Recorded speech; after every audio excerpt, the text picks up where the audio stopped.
We had to Vic. Oh yeah. Nah, we was like, yeah. Welcome y'all to another episode of the Presidential Executive. What's going on? This your boy JB. This is my brother over here, El Presidente Rag. What's going on, my boy? Man, what it do? Man, y'all know what we do. Y'all know what we do. And so we're going to be humanized a little bit on here today because I got some fries I need to snack on. Ain't nothing wrong with that. Do what I got to do. You know what I mean? But before I do that, y'all go ahead and like this video right now. We're wherever that you stream podcasts. We're on Apple Podcasts, Google Podcasts, Spotify, iHeartRadio, Amazon Music, and Stitcher. And don't forget about the good Buzzsprout as well. Yeah, don't forget about the Buzzsprout. If all you do is listen to us, we on the Buzzsprout. Definitely on the Buzzsprout. But yeah, man, we got a lot to get into, man. We got a lot to get into. Actually, I did want to tell you too. You know, I did go ahead and join the church I was telling you about. You know what I'm saying? Congrats on that. So yeah, you know what I mean. So shout out to your church. For sure. Where is it? Divine Life, man. Divine Life. So shout out to Apostle Wade on that, man. And man, before we get started, I guess we can get this quickie out the way. Man, rest in peace to one of the legends, Bill Walton. You know what I'm saying? Yep. Like a lot of people, y'all will look at his numbers. Numbers do not tell the story. This man was a defensive beast. Yep. You know what I'm saying? Like for all of y'all older fans that watch us, y'all remember the '73 national championship game, which was Memphis, University of Memphis. Larry Finch, with I believe Larry Keenan. A lot of those guys that played. I want to say, what's the guy? Will Fong. He was on that team. Like.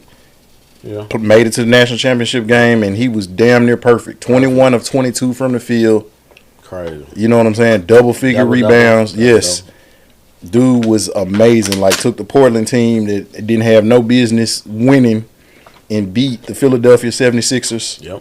You know what I'm saying? A lot of people say, like, oh, he was not. Maurice Lucas was his son's godfather. That's actually where he named Luke Walton. It was named after power forward from the Portland Trail Blazers, and he was referred to by all of Walton's sons as Uncle Luke. Okay.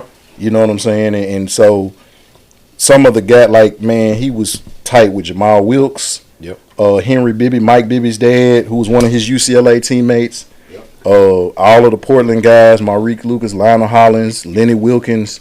Like, this dude was definitely at the barbecue. He protested Vietnam. Like, come on, man. Like, just like Muhammad Ali. Yep. These were people. Kareem was one of his great friends. Like, true enough, some of his ideology didn't align with us, but that does not make you a racist or a colonizer just because you don't agree with somebody. Yeah. You know what I'm saying? So, man, he was definitely a legend, great analyst, great player, Hall of Famer, two-time champion, MVP, Finals MVP, Sixth Man of the Year, rebound champion. You know what I'm saying? Like, all defensive player, like. So, yeah, man, rest in peace to one of the legends, man. I miss hearing his voice calling games. Yeah, I really like hearing his voice on the color, like color commentary, right? You know what I'm saying? So he was real dope in how he presented the game. He was very inviting. You know what I'm saying? He would give his real opinion. Like you said, a couple of us, you know, black folks had some issues with him because how he presented certain things or how he said certain stuff, or just his opinion on certain events or aspects of life or culture. But, you know, as far as basketball player, you know, unquestioned. And a lot of people had some issues with him being in the top 75 because he didn't have a lengthy dominant career. He had a lengthy career, but him being elite or dominant, he had like a good 4 or 5 year span. You know what I mean? He, like you said, he's dominant. I think he won Worker of the Year. 2 years later, took Portland Trail Blazers to the championship in 1977. The next year won MVP. Won the MVP the next year. So, you know what I mean? Like, he's definitely deserving. So, yeah, salute to him. Shout out to him. And we got to remember, too, with the Hall of Fame, now the top 75 is one thing, but the Hall of Fame basketball, they include your body of work. College, too. So you got guys, high school, college, NBA. This man won 3 championships in a row in college. He was a 3-time National Player of the Year in college. Okay, so like we talk about guys that shoulda, coulda, woulda made it, but like you had a very good college career. He might have been All-American. This man was a 3-time All-American because freshmen couldn't play. Yep. But he would have been an All-American had he played his freshman year. Mm-hmm. But he won not only 3-time All-American, but he was also 3-time National Player of the Year. Yeah. You know what I'm saying? And he was the Final Four MVP, you know, on some of those teams. So, man, you can't take nothing away from that man's game, and his legacy is unquestioned. At all, man. So, yeah. Prayers to his family and all the people that were close to him, the UCLA family, Portland, Boston Celtics, you know, the Clippers at the end. You know right. What I mean? Well, no, because he went to the Clippers before he went to Boston. It was San Diego then. Yeah, right. San Diego Clippers. Because one of the ways they tried to get him was initially when they were like the conquistadors in the ABA, they tried to draft him, and they were going to try to trade and get Dr. J, and they were going to try to get him to come out as a junior at college. Mm-hmm. And they was like, we going to get Dr. J, like you and Dr. J, like come on. And they had offered him a bag. Yeah. And, you know, he ended up going back to college. Yeah. That's the game. That was the way the game went. But we got a lot to talk about here, man. What's up first, man? You know what I'm saying? We're just going to get straight right into it, right? Okay. So I think you actually sent it to me. You asked me a question. It was actually a question. You asked, does women's intuition really work? You know, and we had talked about this a while ago. Yeah.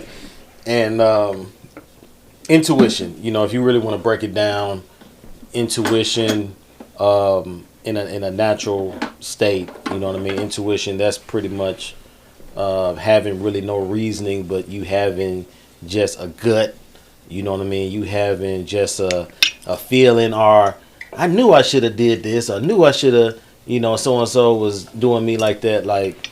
And I think, for the most part, women is mostly associated with women, but it's really with anybody. Right. You know what I'm saying? But it's like the thing called women's intuition.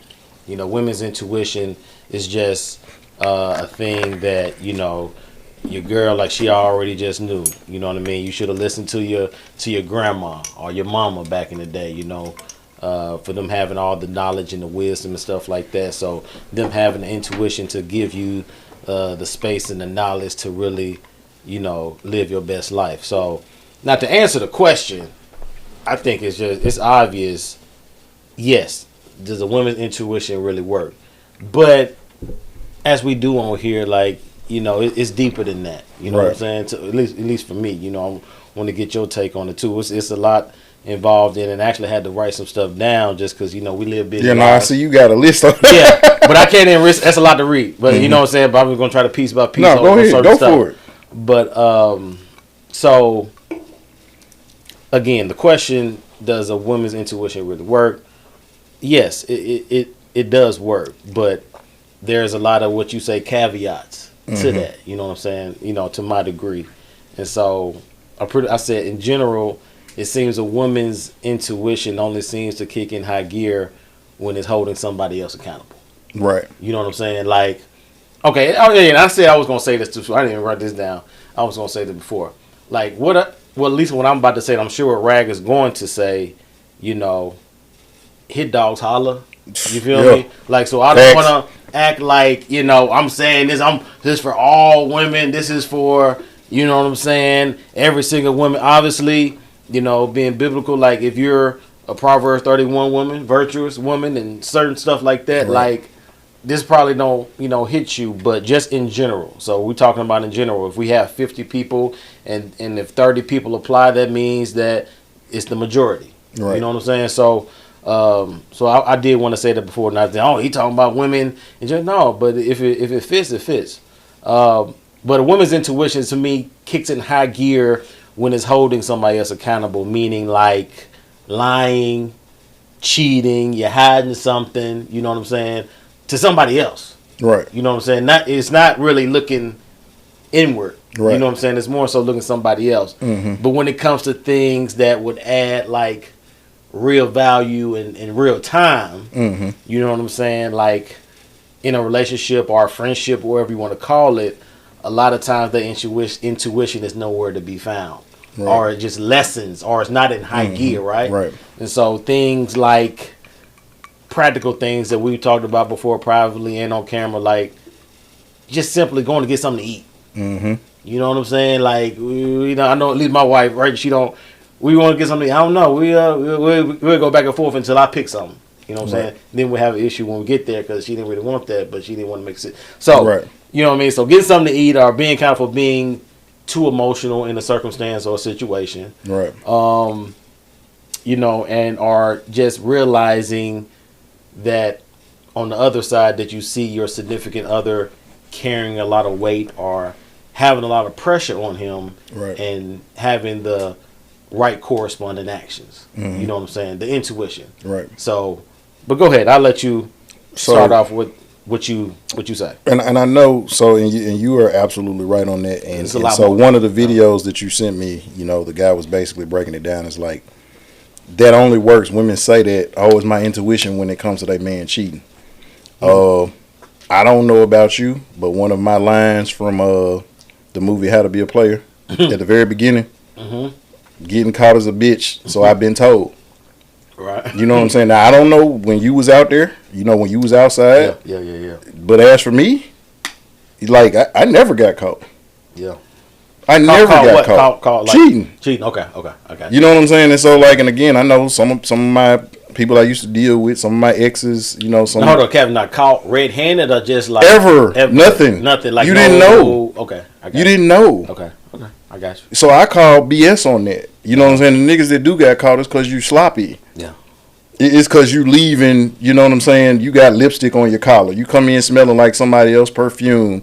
You got receipts from places that you said you was here, but then you got a receipt from a movie or from a restaurant, and it's extremely high. The bill is extremely high. You know what I'm saying? Like, you get caught doing dumb shit. Real.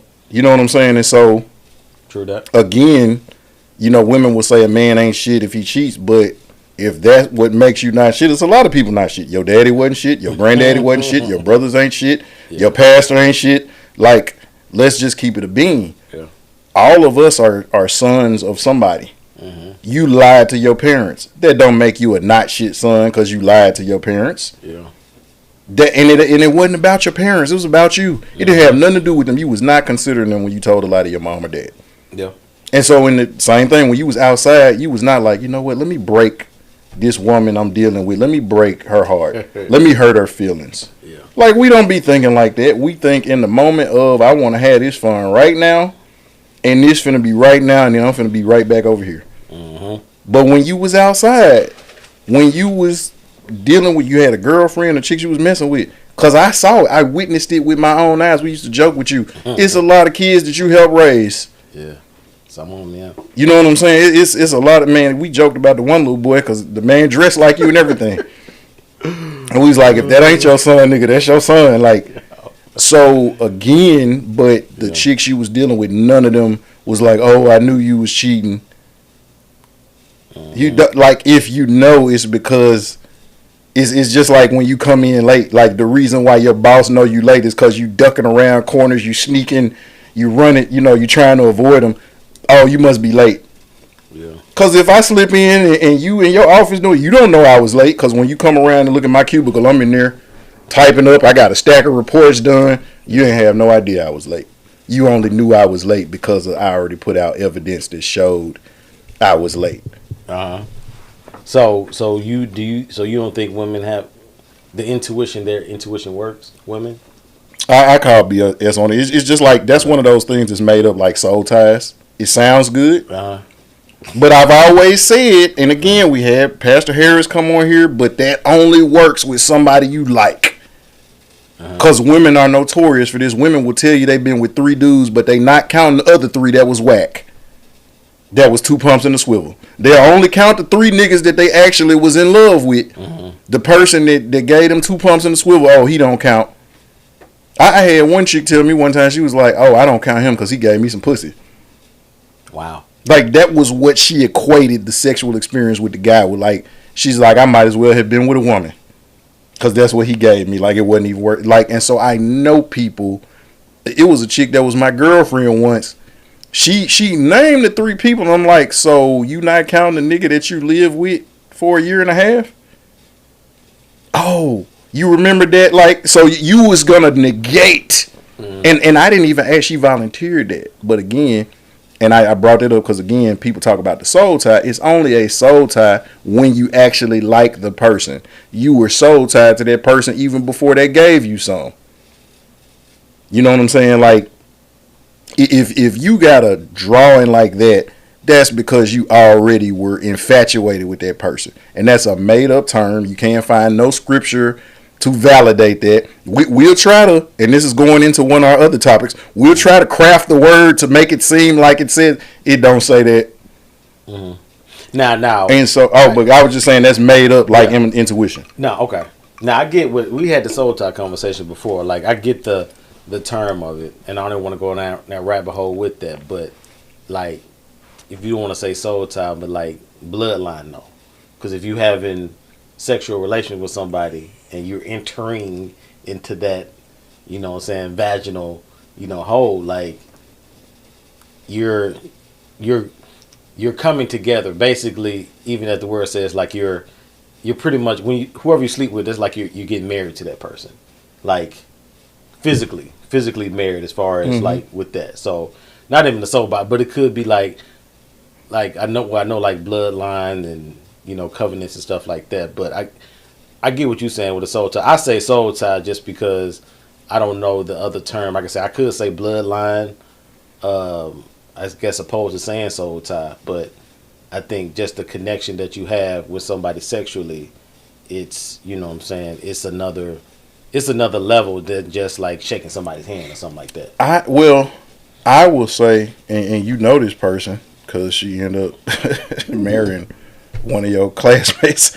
But I was so tied to her before we ever even went there.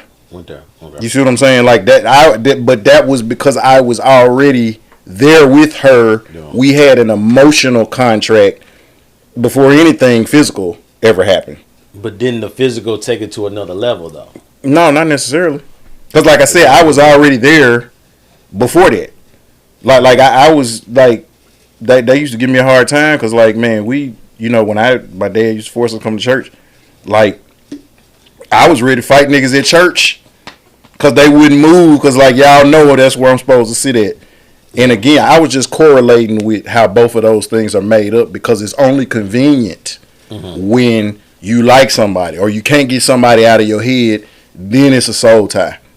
But what about all of these stalkers that, you know what I'm saying? So then they got a soul tie even though they ain't never physically entered into a contract with that person, if that's the case.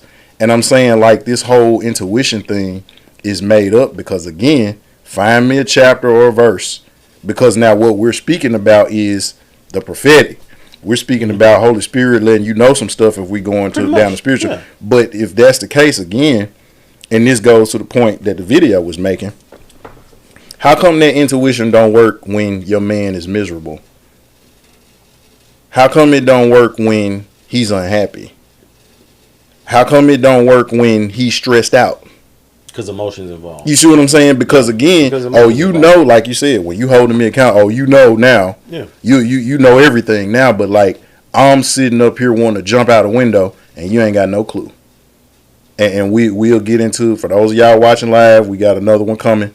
But when it deals with depression, you don't know because we hear about all this stuff with people trying to end their life or ending their life, and what do people always say? I didn't know, but you got this intuition, right? You know what I'm saying? Your kid is out here terrorizing people, a gang member, or robbing a kid. I didn't know. Your daughter out here having sex or whatever, but you didn't know. Your son is undercover gay, but you didn't know. And again, but when they knew, I always knew he was gay. Yeah, you knew he was gay because he was walking around in your heels and trying to put your underwear on and holding his wrist like he's shooting a jump shot and talking in a high-pitched voice. Like, you did, that wasn't your intuition. Anybody, a stranger on the street would have saw that. You know what I'm saying? And probably somebody who was like that, who probably, you know, who ended up molesting that child, did that because they saw that. And that's the people that are kind of, they see are already in a certain way, like, I'm going to take advantage of that person. But all this intuition, like, you knew. How come you didn't know you was going to get fired from your job? You see what I'm saying? How come you didn't know your dude was going to break up with you? Yeah. You see what I'm saying? I'm with you. I I disagree with you on the fact. I do think women have intuition.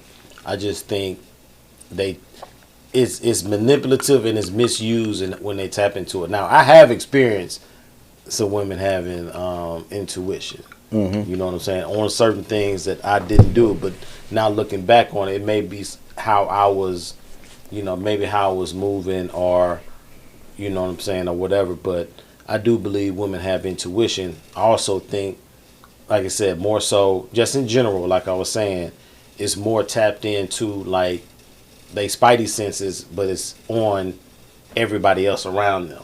You know what I'm saying? It's on this person, or this girlfriend, or girl, you shouldn't do this, or this dude, or your man, or he doing this. Why he got to do that? Why he got? It's centered around somebody else most of the time. And the thing what I'm saying is it get abused or misused because it's never generally looking in the mirror. Right. You're never looking in the mirror to see, just like to your point, what you're saying about the video, to where when your man hiding something, when he cheating, when he think he's sexting or texting or doing stuff like that. But then when it comes to like, regular practical stuff every day that you go through, or that you see your guy, you see your friend doing this, now all of a sudden is, you should have told me. You should have said something. I didn't know. Right. Am I supposed to be a mind reader? Is this, you know what I'm saying? So it goes into the whole thing. Now, again, let's say general, but like I said, hit dogs holler. So if it fit, you know what I'm saying? I can't acquit. You know what I mean? So the intuition to me is real, but it's just how it moves. And honestly, I want to make up this point too as well, in dealing with relationships or whatever. Like, just generally, like they'll try to cover or protect their feelings, or even cover their children's feelings before they do their partner. You know what I'm saying? Yeah, which is the different order. So big facts. They'll massage the ego of their kids, protect the ego, protect their own ego, or protect their own feelings before they do the same for their partner. You know what I'm saying? So the intuition, to me, it works, but it's conditional. It's mad conditional. It's one-sided, unless, like I said, but if we want to go biblically and go within that, because basically intuition for us as believers or followers of Jesus is Holy Spirit. You know what I'm saying? Like, you know what I'm saying? Like you were saying, the prophetic. So, but just in general, when women in the culture talked about a woman's intuition, sure, I would say they have it, but it's more so based on just your conditions. It's not based on looking in the mirror or seeing, just like you said, if your dude, your dude working 3-4 jobs, doing this stuff right, and you coming home and you think your intuition is telling you that he's hiding or cheating, the same intuition is not going to tell you, like, relax, don't say nothing. You know what I'm saying? Just, feed him a meal or ask him if he's okay, and just, have a good night. Not necessarily continue to pound on him, continue to add more stuff than what he's already doing. Dealing with. You know what I'm saying? So the intuition thing, I think it could be real, but then it's also like, in a lot of women, it can be very limited and just very conditional based on themselves and not really holding themselves accountable. Like, so you probably heard my dad say this, and my mom is big on like, I be knowing, and again, and this ain't sour grapes, and man, shout out to my mom's, she had a stroke last week, and so she's recovering and everything. Shout out to yeah. But again, I call BS on that because like when she knew, like I got a feeling like something ain't right with Paco. Like, Paco had been homeless in California for 2 years. When you realize, when your intuition kicked in, your intuition should have kicked in when he was going through his problems at school. You know what I'm saying? Like, even before he went to California, when he was at the University of Memphis, he was flunking like 3 classes. He had flunked out. You had a feeling he had flunked out a semester and a half ago. Or rather a semester ago. You know what I'm saying? It was like, I think something's up. Like, well, yeah, what gave it away? The fact that he's always at home when he's supposed to be in class. Yeah. You know what I'm saying? The fact that you don't never see him carrying no book. You don't never see him studying for no tests. You don't never see him on the computer researching nothing. You see what I'm saying? Like that's when you know. So you're 6 months too late. Like I said, with the homeless thing, you're a year and a half late. I remember a couple of years ago when I was going through my situation, when she called me to tell me, I feel like you're going through something. At that point, that situation was over with. Me and that person was done. Already done. And I had told her, I said, man, I wish that would have kicked in like 6 months ago. Yeah. You would have saved me like a whole bunch of trouble. Like you tell me after the fact. Yeah. And so in that case, I can say I didn't let off no details. I wasn't doing nothing. So I can't say that she didn't get an intuitive feeling. The Holy Spirit didn't reveal something. But what I'm saying is it didn't happen before I went through what I went through. It was after the fact. Like with my brothers, it didn't happen during or even before. It happened after the fact. Mm-hmm. And so what I'm saying is so again, like with the whole, cheating thing, most of the time, you 6 months into some bullshit when she figures it out. It's not when the girl give you her number. It's not when she flirting with you at work. It's not when y'all done made eye contact on y'all way in or out the building. It's only after you've been fucking up at the house, or you coming in late, or you smelling like perfume. Oh, now you're into it. Now you had a dream about it. No, but you didn't have it before then, and that's all I'm saying. It's not I'm not saying that the Lord can't reveal stuff to you. I'm not saying that sometimes you can notice some things and then you get a gut feeling because you notice some things.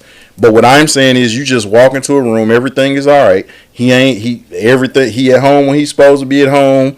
He always answer the phone when you call him. Y'all always doing stuff when y'all supposed to do stuff, and you just is like, nah, something ain't right. Like in that movie Tyler Perry where he was like, I knew when you started coming, the way you was leaving out the house. Yeah. I knew so many months ago. He was able to break down. Yeah, he broke it down. You see what I'm saying? Like somebody had got you flowers. Yeah. You know what I'm saying? Like the way when we was intimate, the way you did it to me, you never did it because we do it all the time. You ain't never done it like that. Right. So I knew you was thinking about, like, that's an example of an intuition. Normally when they say it, it's always after the evidence. After something else happens. Right. After, like you said, whether you had multiple women back in the day or whatever, it was a slippage in your, you know what I'm saying, your chain, or breaking your chain. You know what I'm saying? It wasn't necessarily, like you said, everything going great. You know what I'm saying? I'm buying you flowers, you know what I'm saying?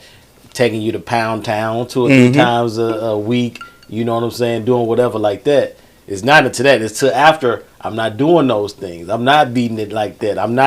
I'm coming home an hour or two later than I'm usually doing or something. Or you know what I'm saying, peep something on my IG or something like that. Oh, you liking da-da-da-da, you know what I mean? Stuff like that. So. And would you say sometimes you've slipped up because you've been depressed, because you've been miserable, because you've been unhappy? It wasn't infidelity. Like, you were real live internally going through some shit, and so you're trying to work that out. Yeah. But you got accused of cheating. Yeah. Correct. I can't. Yeah. That's real. Yeah, I would love to revisit this at some point with a woman that's actually wanna talk back. You know what I'm saying? Like and have a. Yeah, no, we had to get somebody seasoned on. Yeah, that's what I'm saying. Like, nobody that's, because some people get intimidated when they come talk to us, right? You know what I'm saying? Like, especially women that out here like, hey, you come home? No, I ain't dealing with y'all. Especially Rag, I ain't going over there. You know what I mean? So, yeah. Well, see, the thing is though, it's like I don't. Usually, the times I've gotten emotional is like when we talk about like stuff where it's like molestation or something. I could get emotional about that. You know what I'm saying? Like the video coming out soon, but the conversation we had a week ago with Rod where I was talking about our boy Marco. Yeah. I got emotional You did. then. Yeah. You know what I'm saying? Talking about Chaz, I get emotional. My cousin Joy, I get emotional. Mm-hmm. You know what I'm saying? Like it's certain triggering things like that, but like just a regular conversation, no. I'm coming to you with examples. I'm coming to you with statistics. I'm coming to you with receipts. Mm-hmm. So a lot of times people don't want to do it because you're speaking from an emotional place. Right. But give me some actual hardcore evidence. Mm. And then you don't want to put yourself on blast either, because now you got to start talking about some stuff maybe that's in your house. Right. or about your kids. And that's where it gets kind of, you don't want to do that. But like I said, we're open, man. You know what I mean? So if anybody want to come through, or we'll, kind of handle that situation. But I think we should revisit that at some point. Yeah, this is worth it. Yeah, what I mean? Just to see. All right, but the next one, this may not be lasting long at all, but man, our guy Draymond. You know what I'm saying? Draymond Green. I just hot off the press. I saw this. I sent it to you maybe a few hours ago. And he was on Shaq's podcast, I think the Big Podcast, and he was talking about a lot of stuff. I think that's one him and Stephen A. got into it. I think he said something about Stephen A. on there where he had something to say about him on that. But what I want to key in on is on Draymond said specifically, he was like, he doesn't think that they're setting up NBA players to be wealthy by the time they retire.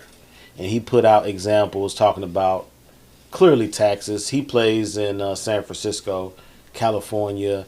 Taxes, okay, they take half your stuff. So if you're getting $30 million, you probably, gonna get 14 or 15. You know what I mean? Okay, then fines. He's a professional at fines. So, I don't think you can add that in because everybody ain't like him. Everybody ain't getting $1 million in fines, almost every year, or close to it. Real high six figures. But I wanted to bring that up just because I just thought he was so tone deaf on saying that, because because I had to look stuff up because I like to look at figures and be kind of exact. So him staying in San Francisco, which that's a very expensive part of the country. That's the tech world out there. So if any of y'all don't know, San Francisco is really known for its tech and stocks and other stuff like that. Google, I think, is out there. So if you making $250K a year out there, you can live pretty comfortably. $250 a year. You know what I mean? So take what an average NBA player will make, let's say for the Golden State Warriors, they'll probably make $2 million a year. You know what I'm saying? Take off taxes, I'm talking about minimum players. $2 million, take off taxes, they may be making about, probably $500-600, you know what I'm saying, K a year. And to build wealth, all you need is whatever that poverty line is, you probably need another 30 or 50K more than that, you know what I'm saying, then you can add. So I just thought what he said was crazy, you know what I'm saying, just because you can't, unless you're trying to keep up with the Joneses, like the Memphis Grizzlies here, if you making 100K here, if you're making 150K in Memphis, nigga, you doing real good. You can build some type of wealth if you have good money management skills and stuff like that. Now, if you just talked about you just want to do whatever, you want to keep up with the Joneses, buying Maseratis and all this other stuff, okay, yes, you're not going to build wealth, not because the NBA is not helping you provide it. It's just because you being a dummy with your money. You know what I'm saying? So I just want to put that out there because I just think what he had to say on that, minus the taxes, like I said, you saying in California, but Draymond, I think he was getting paid up in the $30 million a year, I think. So you take out taxes or whatever with that, I get it, man. But I mean, what else you want? For me, somebody give me 10K above what we already doing, and watch me work. You nigga, if I got 10K more than what I'm making right now, you think man, you must have came into some money. You see what I'm saying? It's a different mindset. So it's almost seemed like he's out of touch with reality or something, because it's bro, you making millions on top of millions and you can't generate wealth through that. And we're not even talking about your endorsements. We're talking about you just NBA paid. You know what I'm saying? We're not talking about endorsements, other stuff that they give you from the side, other stuff like that. But his comments seem so out of touch to me, because it's it ain't no way. If anybody makes, like you said, we're not even talking about 5-10K. We're talking about somebody making 40-50K above what they already make, and you can't help generate wealth with that. What are we talking about? Nigga, give me 50K more than what I make bro, right now. That's 50. Again, nigga, you would be like, man, Shay, you balling, ain't it? Nigga, first of all, nobody who's made more than $100 million can talk shit to regular people. Cannot. Most people don't even make $1 million in their lifetime. Working from the age of 16, 15, 16 to you 65, you may touch $1 million. and that's spread out over time. 40 years of working. If you start working at 15, you know what I'm saying, and you work till you 65, what is that? 50 years? 16 to 55? No, 15 to 65. That's 50 years. Yeah. So over 50 years, you're not gonna make $1 million, maybe. But that's spread out. We talking about gross too. You know what I'm saying? Right. Tax out. Yeah, we talking about gross. Yeah. So now, most of the time when you get over $1 million, your taxes is like 40%. So 40% of 177 million is close to about 68 million. So you still, and he ain't done making money, is what he's made presently. Made 177 million. You still got 99,700,000. Y'all get in the chat and tell me if I'm wrong. 68, 177 minus 68 should leave you with 99.7. Yeah.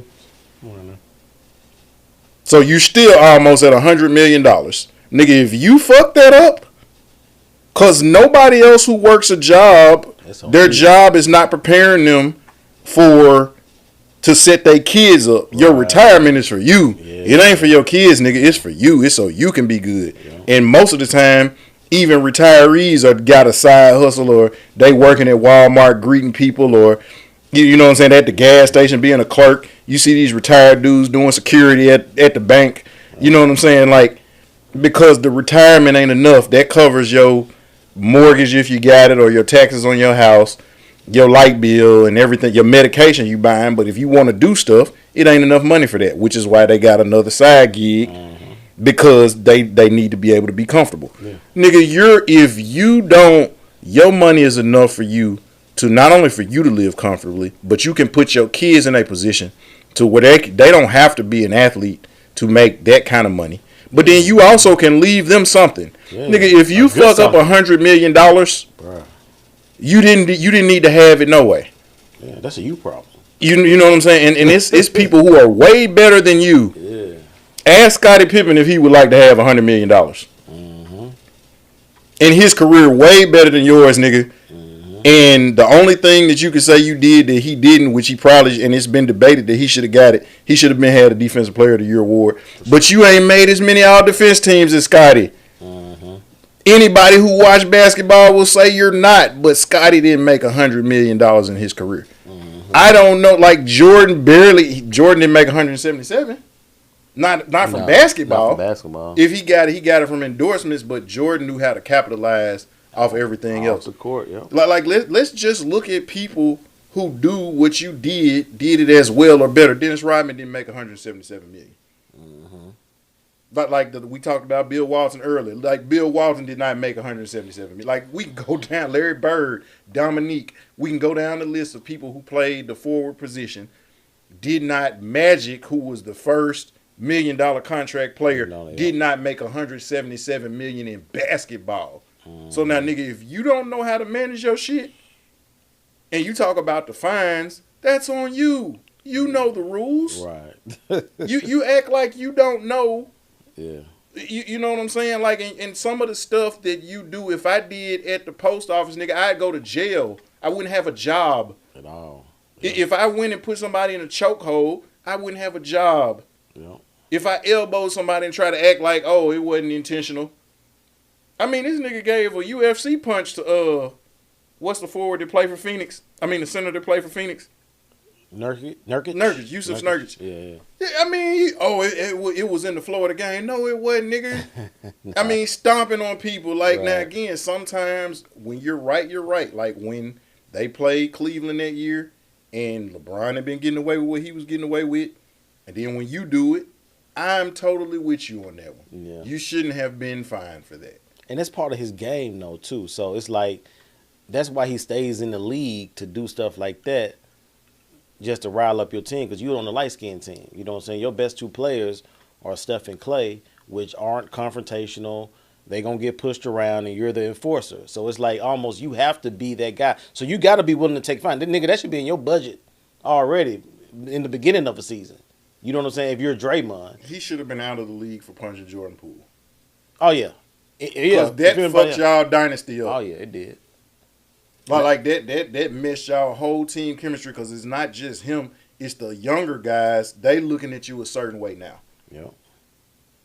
And it'd be different if Jordan Poole called you a bitch, or Jordan Poole talked about your mom, or Jordan Poole said he fucked your girl like Tupac did. Like, no, they got into it because he was talking mad cash to Jordan Poole, and we talked about this on another episode. And then Jordan Poole was like, "You're an expensive Louis bag for Curry because all he does is carry you." Yeah.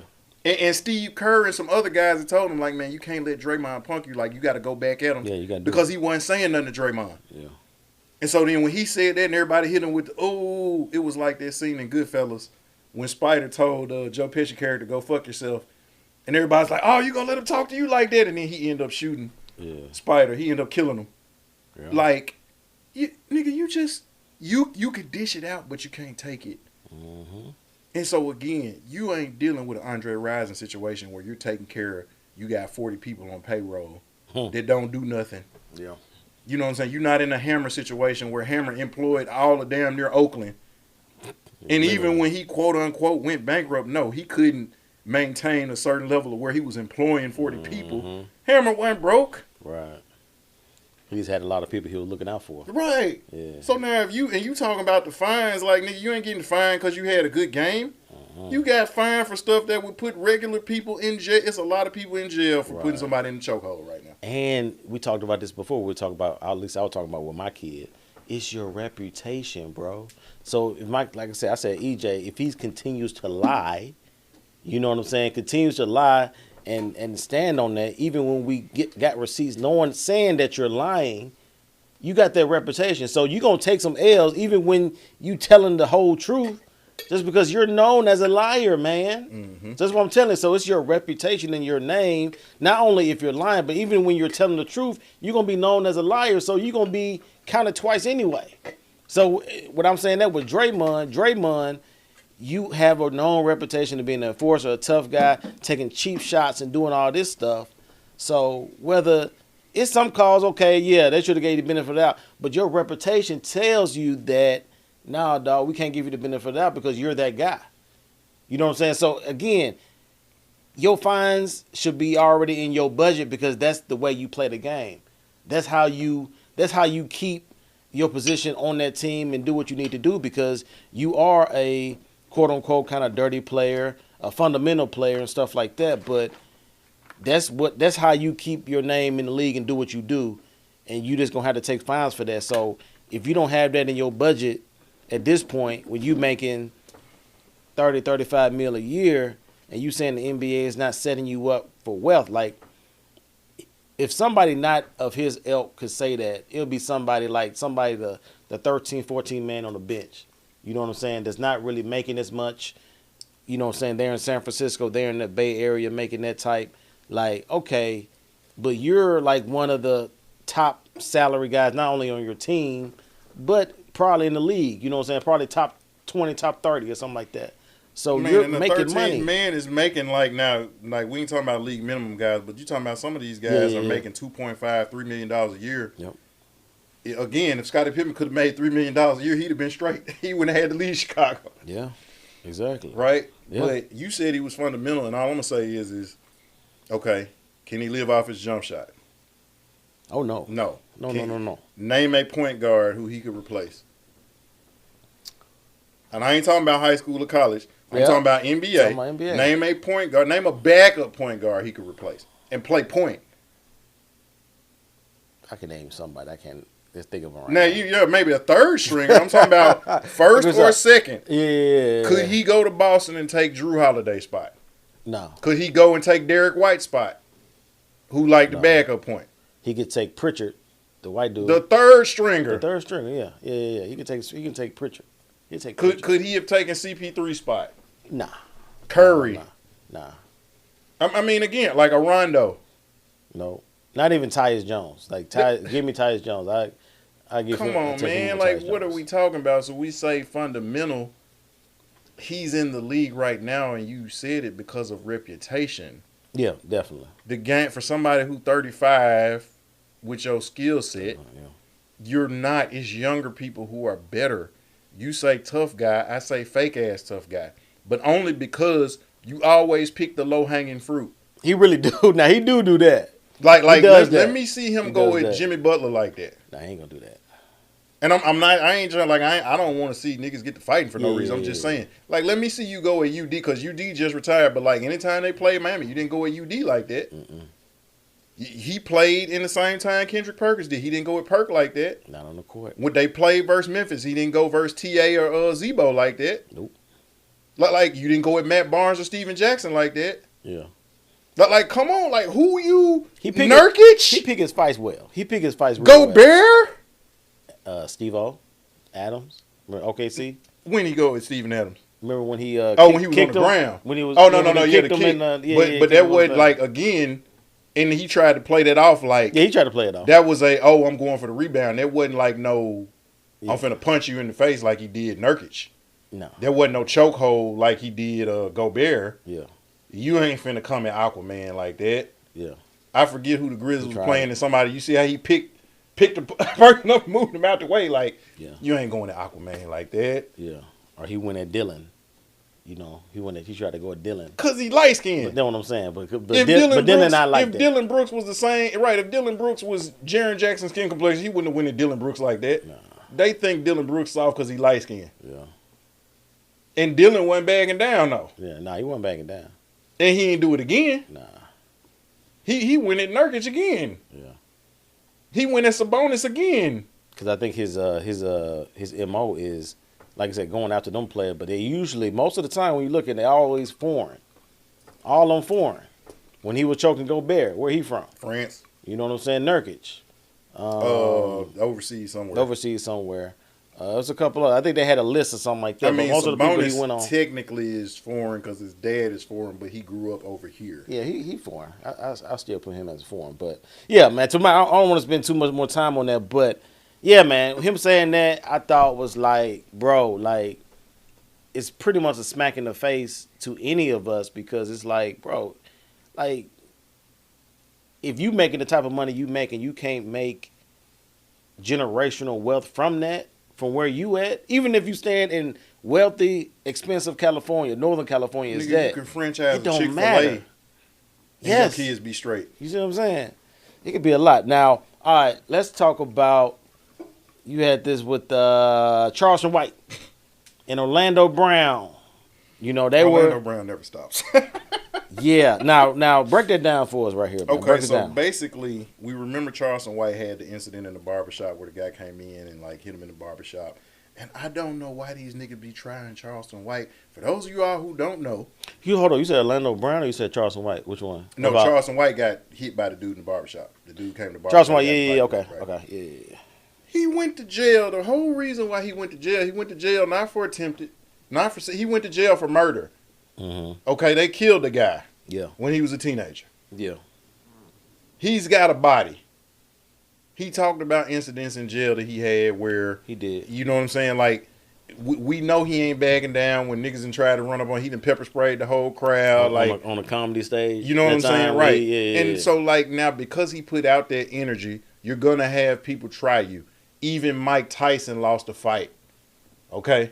Like let's not act like if you fight all the time, you're gonna take an L. Yeah. But like I don't think Charleston White is somebody, he a bitch, he going. No. It's some people who got his number that day. They was better than him that day. Yeah. Yeah. But I doubt had he known, I'm coming to get you, that it would have went down the same way. Generally when that happens, it's because somebody catch you off guard, they catch you slipping. Come on behind. And man, one of the famous quotes from The Wire, when Avon said, a little late, a little slow, and it's over with. And he said, how you gonna live your whole life and never be late or never be slow? He said, you could be the baddest killer out there. How you never gonna be late or never be slow? So somebody got Charleston White that day. So the argument came because Orlando was trying to call him out for getting beat up in the barbershop or whatever. The guy sucker punched him in the barbershop. Yeah. And say, you ain't no killer. And then Charleston was like, hold up, well, what are you? He was like, you sitting up here, and so I saw, like, but what he said is like, you wasn't no killer when you was letting them niggas fuck you in the ass. Yeah. He's like, where was your bodies then? Where was you? Where was all this killer talk in Orlando? Shut up. And so I saw people in the comments, oh, he was talking about childhood trauma and all that. No. If y'all watch Orlando Brown, a lot of the stuff he talked about happened after he was grown. Right, yeah. He was past 18. Yeah. Yeah. Because when he was around Damon Wayans them and he said he honorary Wayans, like, they was protecting him. You ain't never heard none of the Wayans come out and say somebody was doing something to them. He said that the Wayans called him an honorary Wayans because Damon and Keenan them, they looked out for him because you remember he was in major pain. Yeah. And he looked out, he was on Family Matters. Yeah. He was on That's So Raven. But like all the stuff you talking about, you doing it with these famous people, like you was grown. Yeah. You were an adult. And that's what Charleston White is saying. Okay, you talk about being this gang, you hardcore, that you talking about my shit ain't gangster. Like, what the hell was your stuff? Yeah. Yeah, when I saw that, when you sent me that, I was like, what? First of all, what they gonna be arguing about?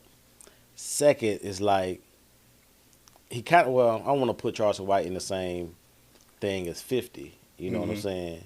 But it's like, it's hard to kind of. He on that same level. Yeah, he's close. You know what I'm saying? But it's like, Orlando just should not went there with him. Like, especially with all the rants that you've been on over the last 3 to 4 years. Man, longer than that. That I know, like right. that I've seen. Like, he's been on Vlad and other. He was on Dr. Phil some years ago.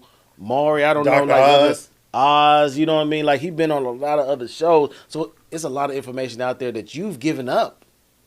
You know what I'm saying? So it's like, for you to poke at Charleston White on that, it's like, because I think at the one of the clips you sent, he was trying to shake his hand or something like that, trying to like dead it or something like that. Like, no, nigga, like, you know what I'm saying? So I was like, I think Orlando is like, you know, kind of with keeping it real kind of goes wrong.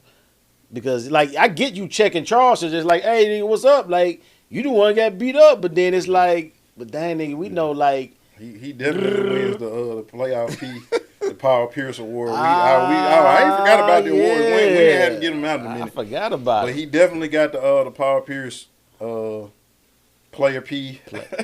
Player P. Player P Award, yeah, he get that. Again, all I'm going to say is, y'all, when y'all come at somebody, again, you know my show is The Wire. Yeah. Remember when Omar... He shot homeboy, he shot Stinkham, and he shot Weebay in the leg. yeah. He said, hey, word to the wise, bae. You come for the king, you best not miss. Yeah. That's all I'm saying. Yeah. And so when I saw, I was like, ooh, because I heard him say that. And then it went to the next clip, because it was like the second one. Then the third one, he was just like, Then he tried to dead it, try to be like, you know, give him a handshake, a pound. Like, hey, bro, we good. No, nigga, like, you know what I'm saying? Charles was like, I was out like Orlando. Like, it's certain people that you don't do that to. You know what I mean? Like, and especially when you got dirt out there. It's different if me and you going to Charleston, you know what I'm saying? He can't really speak to our personal lives or know anything what's going on. He can just talk about what we got on, or, hey, nigga, you ain't got this knot in your pocket, you know what I'm saying? Kind of like I got, you know what I mean? That's all he can go. You know what I'm saying? So it's like, but Orlando going there, kind of getting personal, talking about you not a real, did he say a real man or something like that? Right, yeah. Yeah, it's like, you let somebody hit you, don't do nothing, you're not a real man, like, and you just open the door, you just, That's an alley-oop.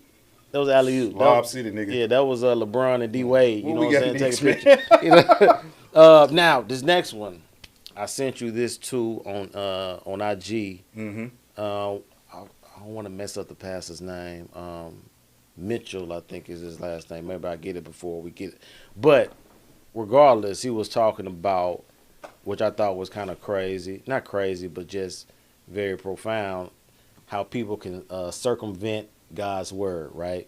And so when we say circumvent meaning you take what's originally written from God's word and you try to either water it down or you try to add to it and make it seem like that's what God said or what he meant, right? And I think the pastor used an example of the Pharisees in the Bible. We look through Gospels and stuff like that. The Pharisees, they knew God's word, had the law of Moses, had all the laws all up until when Jesus got there. And but instead of going off the pure exact essence of the word it was doing. They added little nicks and crannies here and there, and they made that the law of God, and then made people adjust to that law, acting like it was the pure law of God, and that's how we end up, you know what I'm saying, being in error and being pretty much, if you know anything about the word, Jesus got on the Pharisees a lot, you know what I'm saying, while he was in there. And so those were the people that had that knew God's word by the T and follow it by the T, but he was exposing them for what we're just saying, circumventing God's word and making it something else that it's not. Yeah, and I was trying to pull up on what you sent me so I could get the pastor's name. Yeah, I need to look at man. I'm like, I want to get. I think it's pastor. And so it is. But going to what you said, let me get Mitchell, Philip Mitchell. Philip okay, Mitchell. Okay, Philip. Okay. Philip A. Mitchell. Philip A. Mitchell. And so in Atlanta, right. Georgia. Yeah. So like, you know what I'm saying? Like that's something we have talked about, especially with a lot of the exposure season going on. A lot of us will make, and I've said this a lot. Like one thing about me, when I'm not doing something right, like I don't make excuses. You know what I'm saying? Like, no, that's wrong. I just like to do that. I've got to mature and grow up and do better in my life, period. Yeah. It is what it is. You know what I'm saying? Like I don't know how the statute of limitation goes on stuff, but like times where the money was funny, I'd be in the grocery store. Like I knew how to get the items I needed without paying for all the items I needed. Right. That was wrong. I stole that. I was guilty. If I had got caught, I would have had to pay the consequence. Right. I don't make no excuses for it. I just wanted that particular item. I didn't have the money, but I wanted it, and I did what I did. Mm-hmm. And so the way I've tried to, yes, I asked God to forgive me for it, but the way I've tried to make up for it when I've been in a position to help people and be generous to people, because I know I took stuff I wasn't supposed to take from the store, when I was in a position to give somebody some food, I did. When I was in a position to give somebody some gas, I did. When I was in a position to give somebody a ride and they didn't have gas money to give, I did. That was how I paid that forward and showed like, hey, look, I know I did something I wasn't supposed to do when I was in a bad position, but now that I'm in a better position, let me give and help out somebody else, even if I'm tired, even if they ain't got nothing to give, even if it don't benefit me, right? Yeah. But I didn't make no excuses for my wrong, or in this case, my sin. Yeah. And a lot of believers, what they'll do is that like because something doesn't align with me personally, and we talk about this a lot of times in being objective, like, oh well, because I don't like this particular scripture, I'm gonna find a way to make it not apply to me. Tiptoe around. You know what I'm saying? Because I want to do this thing. I'm a circumvent all of the scriptures. I'm gonna circumvent all of the stuff that says this is like some demonic stuff or is this some devil work. This aligned with some weird practices, or because I don't want to argue with my husband or my wife. Yeah, I'm gonna make excuses, or because my kids gonna look at me funny. I'm gonna make excuses for. You know what I'm saying? Like I said, we talked about the Easter Bunny. Like you painting the Easter eggs, that was actually back in the day when it originated. First of all, the rabbit has to deal with fertility to the sex god or goddess. And then the painting of the eggs, which also, again, the eggs represented, childbirth and stuff. But the painting of the eggs was done with the blood of the children that were sacrificed to the goddess. Mm-hmm. So when you're painting that and you say, well, that's not what I mean, do this. I can mean hello, nigga. Anywhere you go in the world, when somebody does this, we all know what that means. When you shoot somebody the middle finger, that is universal. That means fuck you. You can say, oh, I'm just saying hello. I didn't mean it. You remember that movie, Mr. Bean? Mr. Bean? Mr. Bean is the guy that Mr. Bean. Okay, yeah, Mr. Bean. Okay. Yeah, like the Mr. Bean movie that came out, like, I forget what he was doing. He was driving in traffic or something. He wouldn't go. And so somebody was like, hey, and they flipped him off. And so, like, he thought that was like, oh, that's how they say hello. So everybody he saw, he was just waving or coming to America. Yeah. He's singing, to be loved. Fuck you. Yes. Yeah. Fuck you too. Yeah. He thought, but no, when you go up to somebody and say fuck you, that means fuck you. That don't mean nothing good. It's not having a nice day. Right. It's not any of that. But we take stuff, well, because I really love this person, I'm going to do this. Right. And so this scripture is old-fashioned. So is thou shalt not kill old-fashioned? Honor your father and mother old-fashioned? Yeah. Now, case in point, I did want to bring this up because we've had this, not even debate. I brought this up a couple of times when Cornelius was on. Mm-hmm. And I think when Reggie was here about the pornography and Mm-hmm. stuff like that. And I was like, hey, look, I'd rather do this than do this.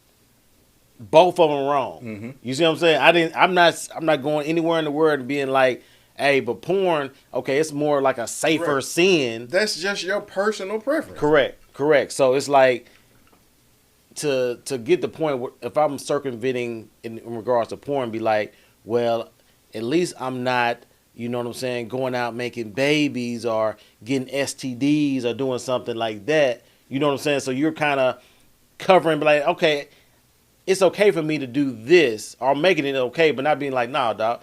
I wasn't saying neither is okay. I'm just saying, to me, one is more safer than the other.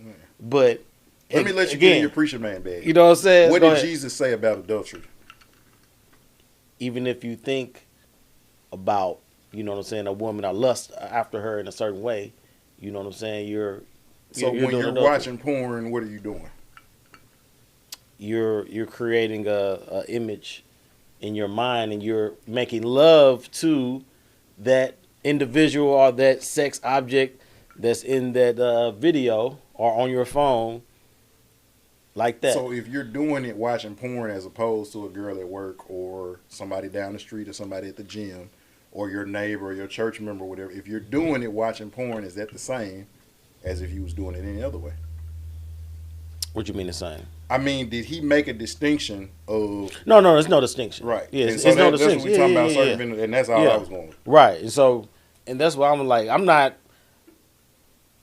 It's all wrong is wrong, but then it's just like when I had to get into it with the LGBTQ stuff, you know what I'm saying? And a lot of those individuals in there do a lot of circumventing God's word to make it be updated into the culture and how you feel and what so-and-so say, Right. You know what I'm saying? And so, and with this, when it comes to this too, a lot of people get comfortable when more people agree with what they have to say. So it's like, okay, well, shoot, Shay do it, so it's like, hell. It's okay if I do it. You know what I'm saying? So if they do it, I'm in good company because, shoot, if he go to hell, I'm going to go to hell too. I mean, they don't say that, but that's kind of the implication that it brings. It's like, oh, well, 30,000 people think this, so what? So you saying the same thing about them? Well, So, yes. To your point, because you brought that up, does God have a problem with the person or the action?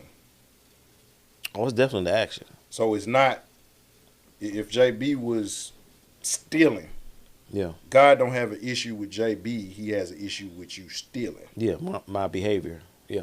So if you're abusive to your wife or your children, does he have a problem with you or the way you treat your wife or your children? Definitely the way I treat my wife and my children. So if somebody was according to scripture, if somebody was practicing homosexuality, does God have a problem with the person, the individual, or the action of the homosexuality? It was definitely the action. And that's the issue with when it comes to stuff like that, because a lot of people, it's hard to separate that. You know what I'm saying? And that's where we're going to get into it on our other episode, depression. Mm-hmm. You feel me? And so when people can't make that distinction and people can't comprehend the context of those two things, of holding the truth of both of those things being true, it's like they don't know how to deal with that, and the enemy just come and smack them across the head. So basically you're saying people don't have a problem with OJ in the football or OJ in the Naked Gun movies. They have a problem with him with a Ginsu set. Oh, yeah. Rest in peace to OJ. Or they don't have a problem with Diddy saying take that. They have a problem with him actually taking that. Or giving that. You know what I'm saying? Man. No, I hope that nigga go be up under the jail. Yeah. Actually, that's a good segue. I wasn't even going to put that next. But, hey, you know what I mean? This next one here, is, do we want to go there? We might as well. You already mentioned Diddy, so hey, academics, AK. Right. He said, I don't know what he was on, some podcast. He was on a podcast. He was on a podcast, and he had, I think it was 3 different ways or something like that, how Diddy can bounce back as far as public image. Because I think we mentioned on the episode we did about Diddy, like, what he would try to save is his public image. Like all the other stuff, the endorsements, yeah, that's going to be is what it is. But as far as to save his public image, he had 3 things that he would have to do. And I listened, because at first I was like, well, then I listened, I was like, no, like I said, that's what I said. If I send you some more academics is always, he's a bag. Yeah. We can always come up with topics with stuff he says. Yeah. Like, and actually what he said kind of made sense. And 1 or 2 of them, what he was saying, because I think one of them he was like, he would need to come out like he was always been gay or something like that, and just we're talking about society here, public image, not we're talking about the public in general, in that if he wanted to save his public image, he would have to come out and pretty much play the victim, right? You know what I'm saying, acting like he's been this way the whole time, and people, he didn't think people would be like this in this. Yeah, and I'm in hip hop. I'm in a man's ego, you know what I'm saying, industry. So I couldn't come out and really do that. You know what I'm saying? Like, he could flip it, and I can see how some people could buy it, but I don't think it would ever go back to being the Diddy that we know. Right. You know what I'm saying? So I think he had a couple reasonable and what were the points. 3? One of them was the LGBTQ thing. The other thing was mental health, and then the third thing was. I gotta look it up. I gotta see, but it was 3. It was definitely 3. It was LGBTQ, right? And then it was the mental health. Definitely about the mental health. What was the third one? I can't even think about it. But he, I thought he made some fair points with that, talking about if Diddy wanted to bounce back for his public image, that he could possibly do that. But those things, to me, that would be so off brand. Go ahead, you got it. Yeah, you got it. What? I said there's 3 ways Diddy can get out of his situation publicly. I don't know about the feds. The feds might still get him. 1, he got to come out, tell the whole world that he been gay or been bi, or that really he always identified as a woman. That's one way. Oh yeah, I forgot about that, the woman. Is to say that he had mental health issues, and he's seeking therapy. He's he's been seeking therapy, this and third. The last way is to say he apologizes, but all his actions was because he was touched as a child. Hold on. What was it? He said last because he was touched as a child. Touched as okay. He was molested. Yeah. That last one, like all 3 of them, if you want to sum it up, is pretty much playing the victim, making excuses. You see what I'm saying? Yeah, making excuses. So what you think about those 3 things he said? So again, Let me take a selfie. I don't know why it does this. When I try to close out, it go to my thing and it be playing the Instagram.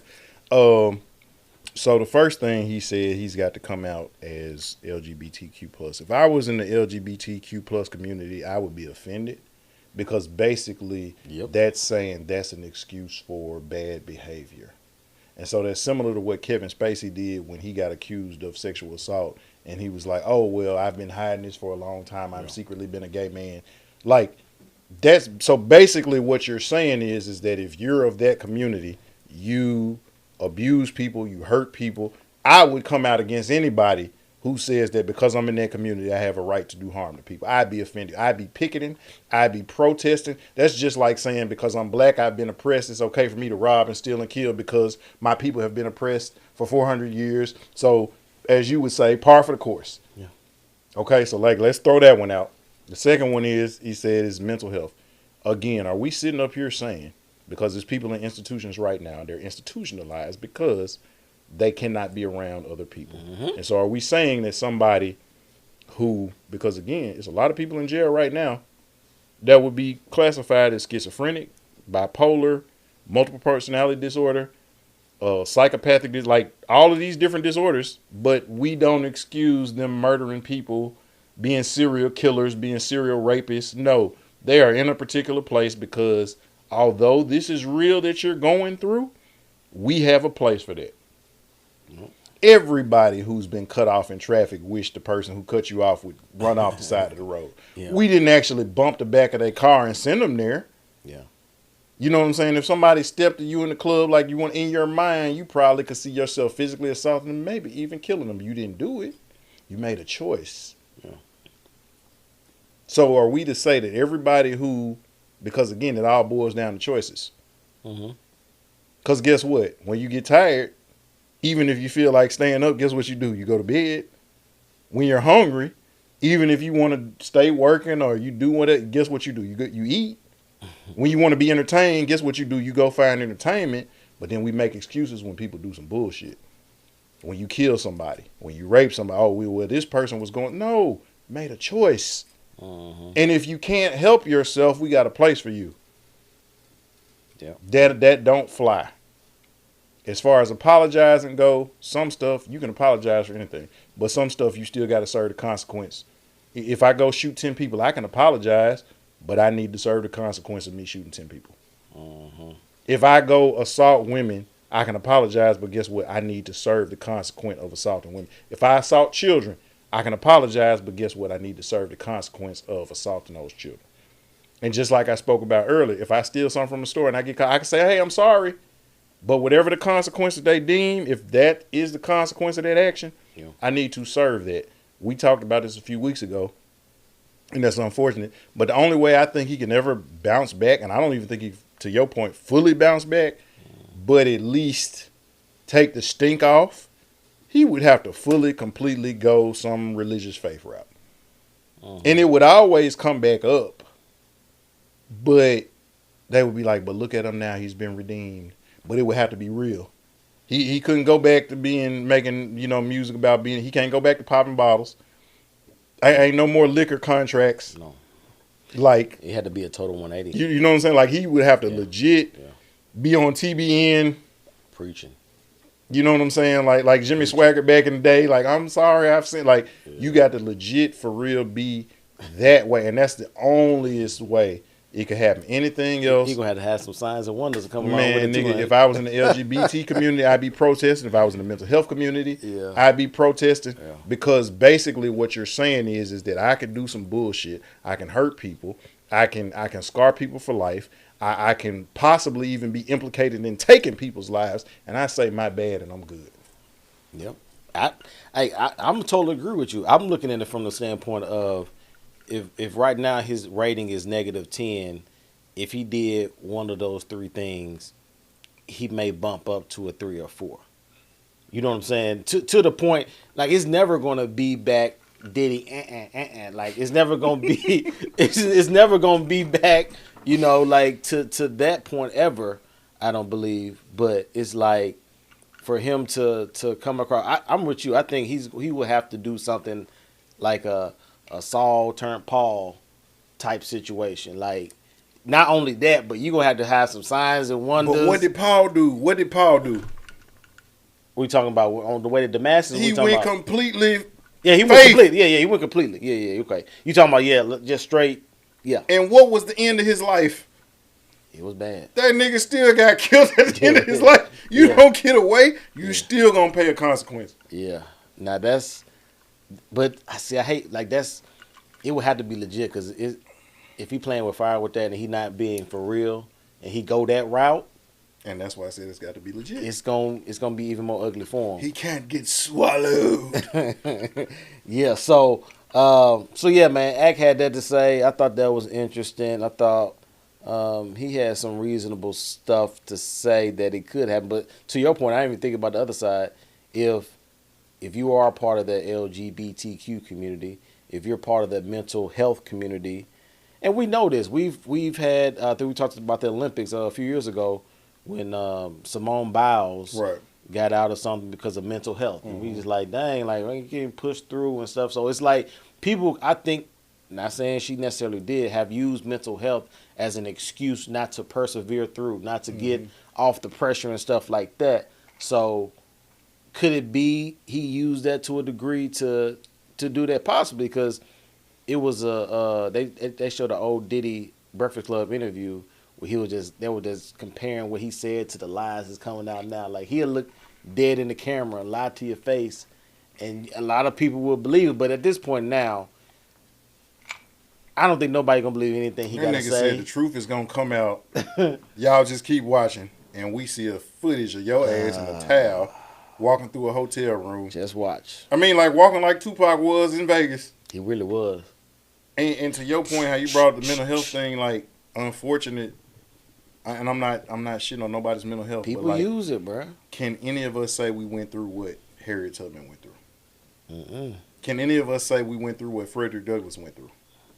Can any of us say we went through what Dr. King and those people who were getting sprayed by water hose and dogs? I'm pretty sure that they had some PTSD and some mental health and some trauma associated with, you couldn't even be a little girl walking home from school and they snatch you up like in A Time to Kill. They snatch you up in the back of a pickup truck. The comedian Lunell, she talked about this, like, and she actually went to the police, but she got caught up walking home from school. They snatched her up and raped her walking home from school. Mm-hmm. So the trauma that she has lived her life with. You know what I'm saying? Like people like Maya Angelou who had to go through prostitution. Mm-hmm. Can any of us say we got the trauma that they got? Because you hurt my feelings. You said something that made me feel a type of way. The pressure that I have to deal with being a celebrity. And I'm not shitting on your trauma. I'm just saying it's people who have gone through that and gave us the example. I'm supposed to take your example and run with. Your kids are supposed to surpass you. Yeah. So now if we got, as in Hebrews it says, because we're surrounded by this great cloud of witnesses, meaning the people who had went through, who were swallowed up by lions, who was put in the midst of a fire, who was beheaded, who were tortured. We're surrounded by those great cloud of witnesses. We're supposed to take that and run with it and go further. Mm-hmm. So now I got these people, like, as much as I have gone through that, and I don't know if you remember, we went to, back in the DM days, we went to Mississippi to hear the guy who had the tracks or whatever. And on the way, we were listening to this group named Hazakim. And they had a song, and the black dudes that their dad was Jewish, and so like a lot of their music was based off of that. But like they had a song they talked about the cross that they had to carry. And the guy was talking about everything he had to deal with, you know what I'm saying, and how he didn't want to carry his cross no more. So he said he went to this shop, and the owner of this shop was like, okay, you can leave your cross here. I'll let you pick any other cross to carry. And he said he was looking at all the crosses, and he was like, man, no, this person went through that. This person went, no, I'm straight. And then he said he found one tucked off in the corner. He was like, yeah, let me carry that cross. And he said when he got to that cross, the owner of the shop just put his head down and shook his head. And he said he didn't realize, so he picked the cross up, that was the cross he came in with. And it's like the crosses that we bear, we are able to carry. Right. It is not for us to self-pity and cry and whine. Like the crosses that we bear, we are able to carry those crosses. Because if you had to carry my cross, you would crumble under the weight of it. Because it's not ours. It's not mine. You know what I'm saying? But yeah, all right. This next one, before we get to these, a quickie. This was an interesting one too. And I asked you this question, right? Mm-hmm.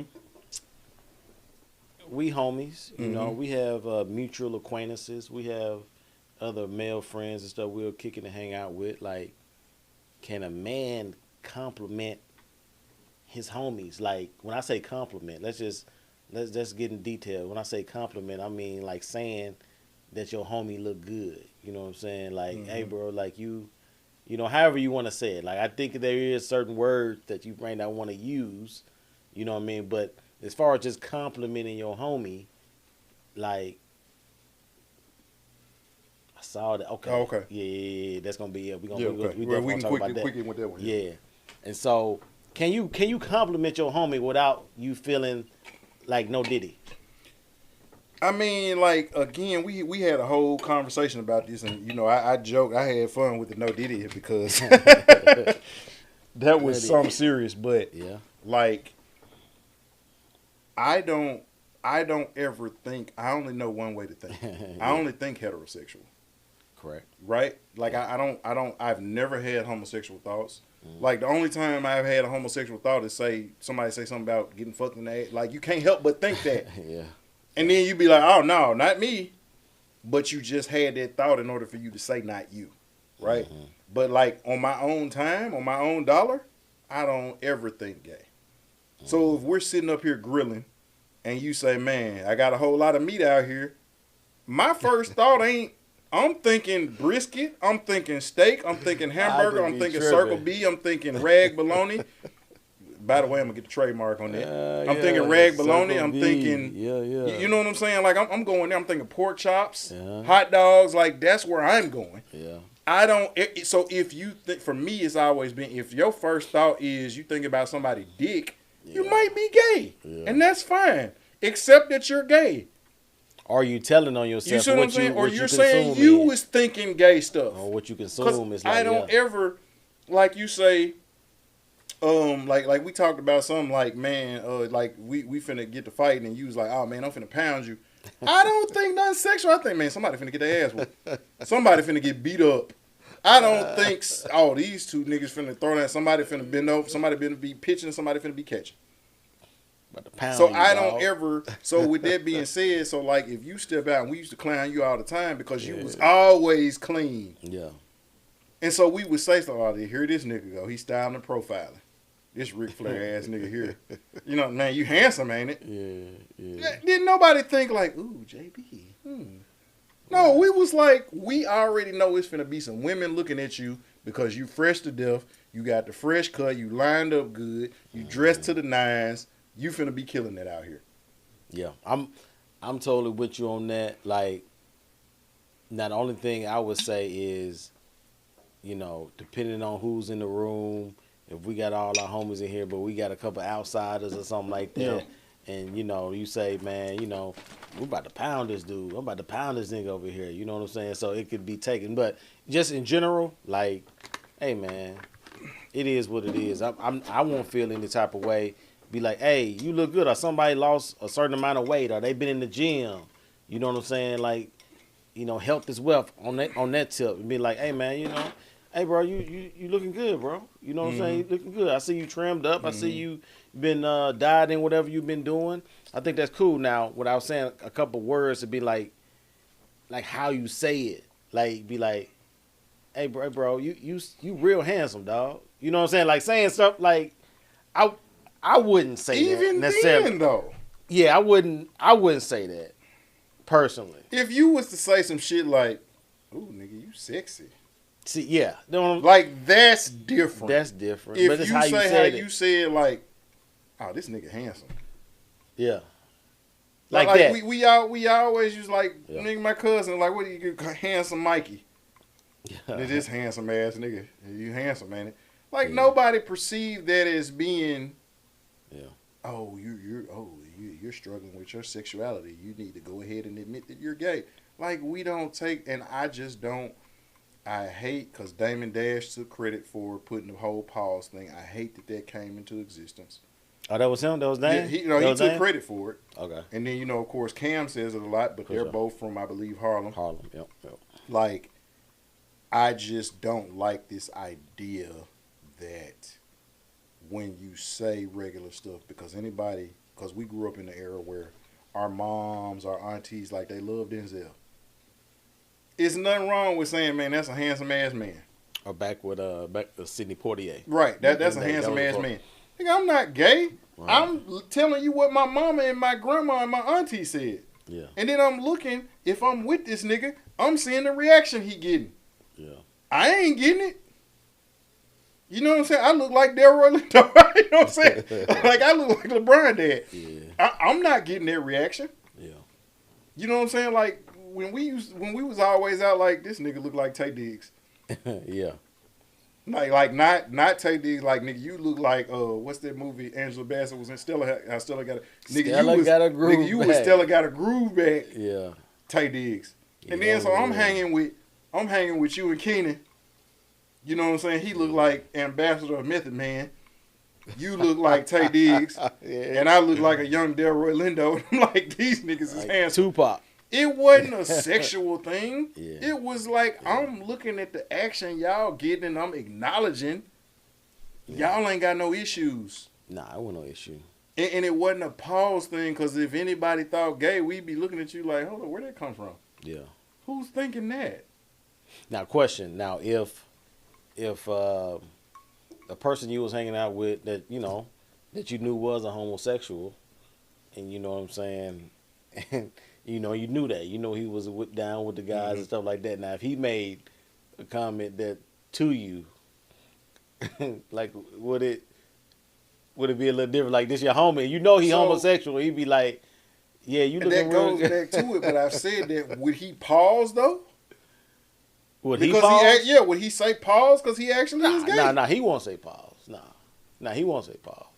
But I'm saying, like, you would take it, your eyebrow might get up like, this nigga really looking at me like this, like, because his preference. Right. You feel me? Because I think, because we know each other's preference. Our homeboy, we know anybody we hang around, Keenan, whether that's McDade, B. Howard, or Pat, Cornelius. your boy, Cornelius, Big Gip, you know what I'm saying? Yeah. Those guys like that. Like, we know their preference. Right. So it's like, we ain't gonna take it now, but if it's another guy that's like big masculine Debo looking dude, and we know that he like dudes, and he come up to you, you know what I'm saying? Hey, what's up, Shay? Hey, give me that big hug. Hey, man, you look. Ooh. You know what I'm saying? Ooh, you know what I'm saying? It would be taken different. At least I would take it a little differently, because I know, even though we homies, I know your preference, and I'm like, you ain't never hugged me like this before, like. So, and it's funny because it's crazy that you said this, because it's like 2 nights ago I just had this conversation with my teenager. So I asked him, like, what's your boyfriend name? She's like, oh, I ain't got no boyfriend. I said, okay, what's your girlfriend name? Because I gotta know. She play basketball. Like, I gotta know. Yeah.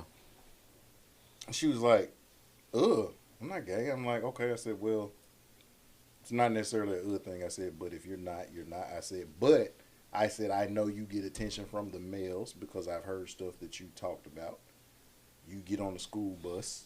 You know what I'm saying? She's built a certain way. Because I had to tell her, like, my homeboys come over, like, you can't wear a shirt, certain shorts. Correct. Because although in all of y'all, everybody I hang with got kids.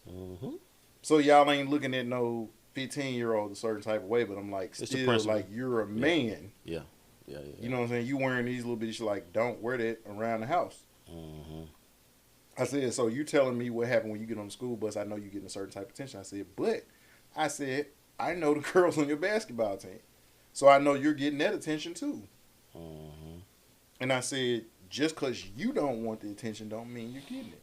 Yeah. And I said, this happened to me once. I said, we were this is when I was still teaching. We went to it wasn't a club, it was like kind of a bar, lounge type thing. And so they had an open mic thing. And so people was getting up there singing and doing stuff. And so my coworker was like, Ray, man, going up there and spit a verse. Like, man, I ain't got my music, man, spit an acapella. So I get up there. So it was a guy, it was actually a drum set in there. So it was a guy, he started playing. So he was keeping the beat as I was rapping. So, nigga, I'm putting on a full performance. So when I get to the end of it, man, I take my shirt off. I'm standing on top of tables. Yeah, of course. So now the guy who was hosting, while he was calling people up there, I didn't notice this, but when I got done, he just went, ew, that's what I like. Ooh, that's what I like. I like that. And I was telling my daughter, I said, I didn't ask for that attention. I said, he didn't say it to me directly. Right. I said, as I was leaving off the stage, he said that to the audience. And I said, so that let me know he was looking at me. I said, but just because that was not the energy or the vibe I was giving off, it didn't mean that wasn't the attention that I was getting. And so to your point, just because we may be cool as your homie or whatever, it don't mean that they don't see you that way, even though you don't see them that way. It doesn't make you that way necessarily, but at the same time, I don't like this idea that I can't have a regular conversation with people without saying pause, without saying no diddy. And like when we've been saying it, it's been in jest. It ain't been a serious thing. but it almost goes back to like that's what she said type of thing. Like, but you were looking for stuff to say that's what she said. Yeah. You know what I'm saying? Like, so now you're not having to really, like, it's somebody sitting on the sidelines ready to jump in. Yeah. I don't like this idea that we can't ever have a serious conversation without somebody stopping me. Hold up, pause, bro. So you mean to tell me we sitting up here talking about the scripture, we talking about depression, we talking about parenthood or marriage or jobs or whatever, and your first thought is somebody's penis? Yeah. You might be gay. Yeah. But they don't think about that though. A lot of people don't think about that. I don't ever think that unless I'm trying to be funny. Right. Yeah. But it's some people we know, they wasn't trying to be funny. Like, no, seriously, bro.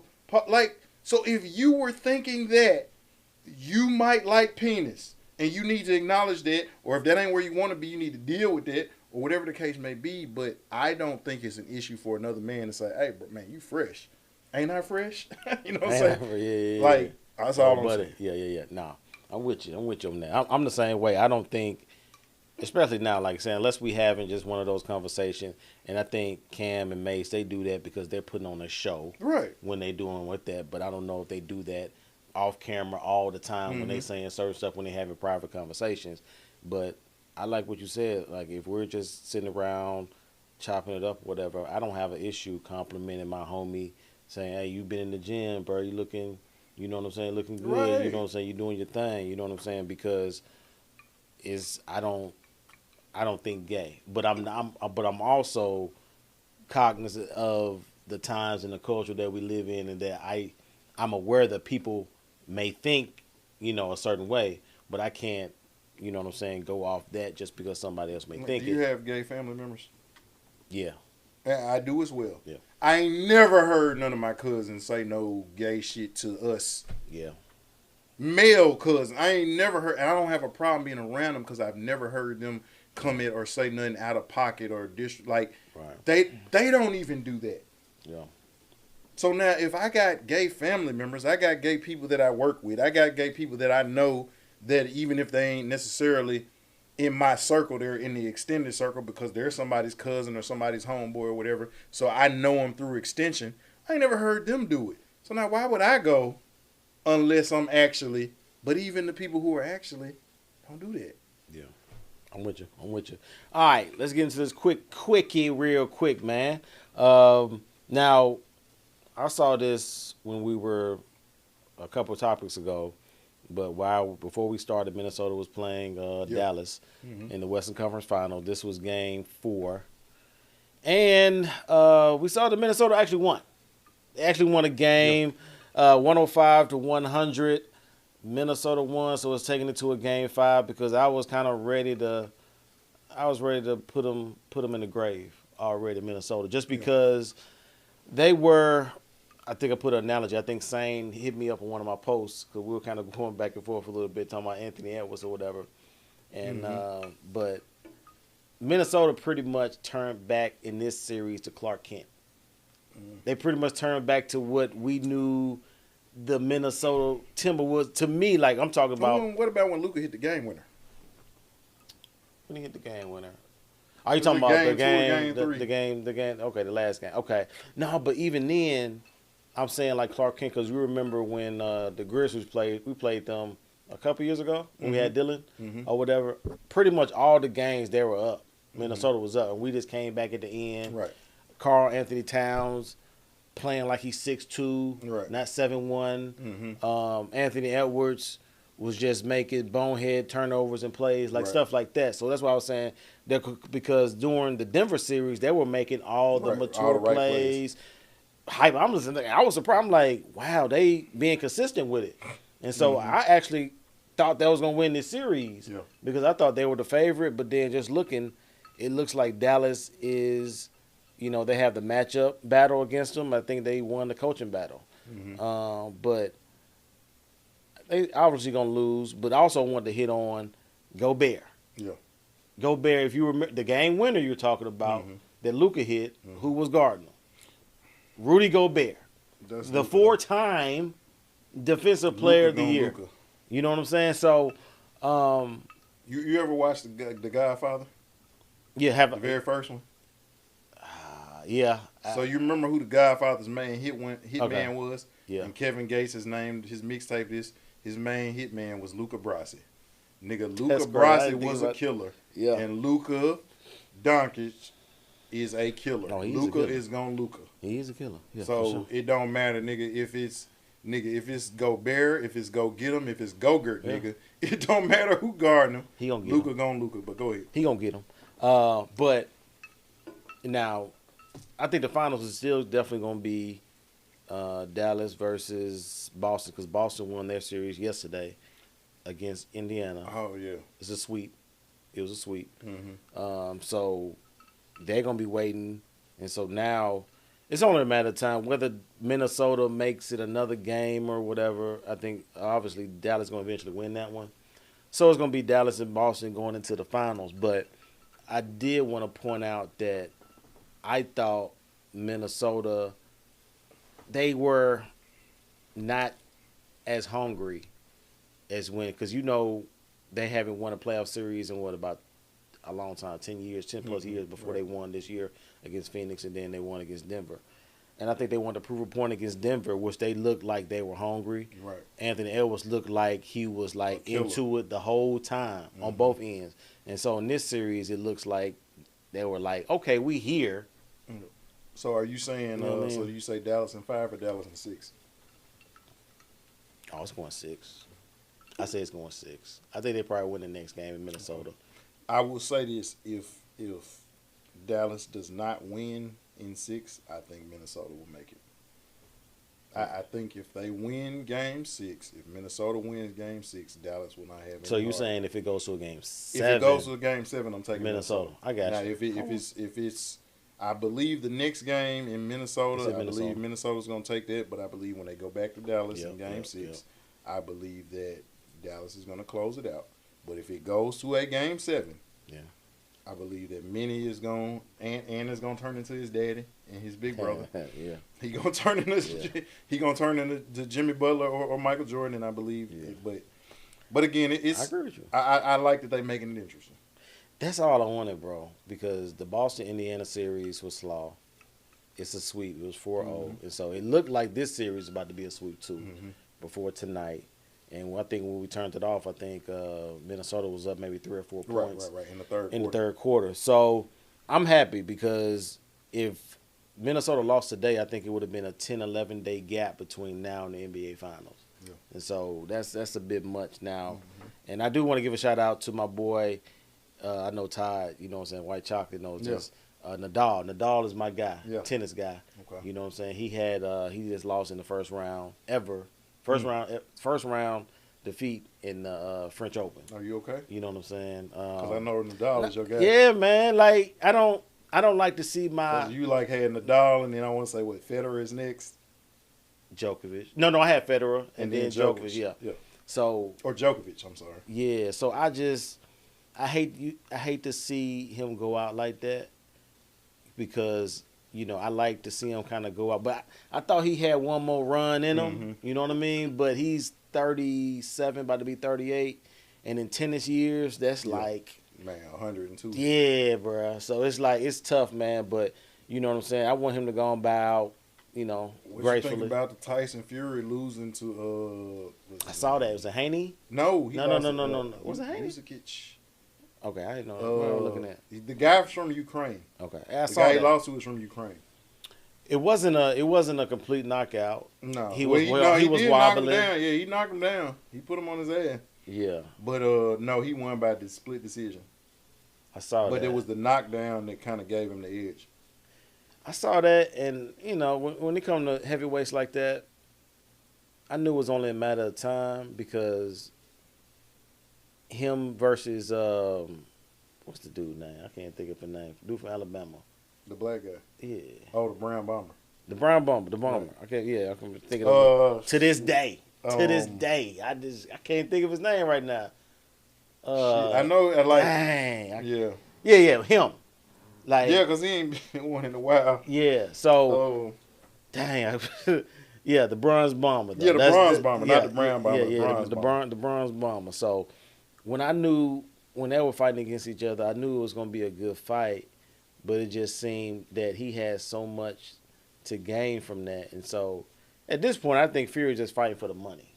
You know what I'm saying? I think it actually meant something when he was fighting. Deontay Wilder. Okay. Golly, how we cry. We can't I mean, he didn't ain't think had about a fight in like Yeah, 3 years. Yeah, I ain't heard from him in a while, but yeah, I couldn't think of his name. But when him and Fury fought, like it was money, but then it was also the fame. I didn't even know he was fighting. Honestly, Yo. I didn't even know he was fighting like that. So I He can't. took that L though. He got that L. Yeah, so he took that money, took the L. He gonna be okay. What you think about it? What you thought about it? I mean, again, all good things must come to an end. Come to an end, bro. It's best to quit while you're ahead, just Pretty much. like they say in gambling. Yeah. He could have went out on top, but like That's tough though. once you lose your aura, and then we saw this happen with Mike Tyson. Mayweather's never been there, but like once you take an L, you don't have that same aura of being undefeated. Because even like with somebody in the UFC like John Jones, like, okay, well, yeah, they say PED, whatever, but he's never actually taken an L. Yeah. But like once you take that L, it like Clarissa Shields, she's got that aura because she doesn't have that L. Like if you remember Ronda Rousey had that aura, but then she took that L, and then once you took it, then like people oh, okay, I'm not scared of you anymore. Yeah. And so, but yeah, we got anything else? Nah, bro. I think it's nothing else that I got, man. I think we did good on this live. We got a couple good episodes coming. Right. Over the next couple weeks. We got a couple of good ones. Definitely want y'all to check those out. We got a guest with one. We got our boy Big Rod. You know what I'm saying? With the jump, we're probably gonna drop next week, and then we're gonna powwow with us. Yo. Looking like what we gonna do. We talking about that. For sure. That depression piece, y'all. But until next time, y'all continue with that executive mindset. And most definitely keep it presidential. Salute. Arrivederci. Bow.